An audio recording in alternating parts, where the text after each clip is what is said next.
Today, I want to talk to you about basic wired microphones and why you need one.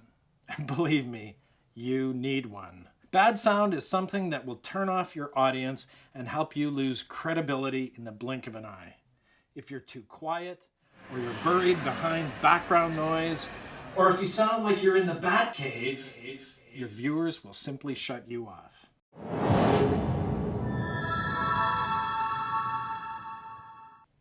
So, what type of mic do you use?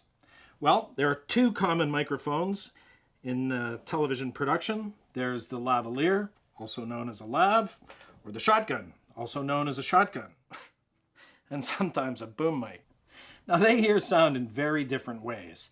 They're available in a few different pickup or polar patterns, and that's the term used to describe the area where the mic will pick up sound. Lav mics are usually omnidirectional. So when they're attached to you, they pick up sound in 360 degrees around the mic, whereas shotguns are cardioid and they're more unidirectional. They're designed to pick up from in front and reject sound from behind and from the sides. All of these mics are available in wireless or wired packages depending on your needs and your budget.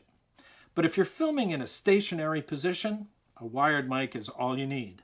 But if you're going to be moving around, I would highly recommend that you look at wireless.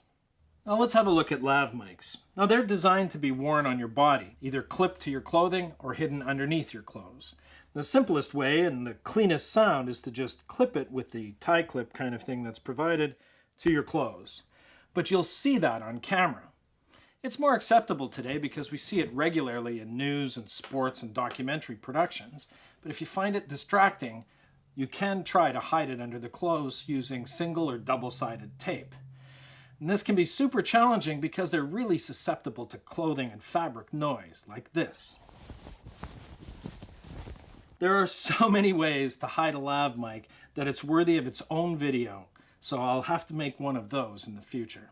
Now, shotgun mics give you great sound. They have a much larger diaphragm, and they're designed for noisy environments to reject location sound in reverberant rooms or where there's excessive background noise. But they're also more designed for fixed situations. Like you would mount this on a boom stand above your head, or if you need to be mobile, you can put it on a boom pole like this, but you're going to have to hire a sound man.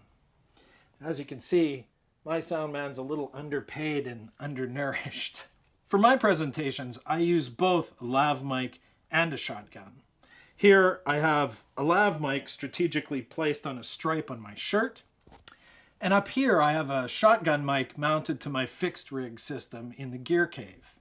So once you've decided on your microphones, then you have to figure out how to connect them to your devices. In the professional world, they use an XLR, it's called, which is a 3-pin connector, male and female. In the prosumer world, they use an 1/8-inch stereo mini plug.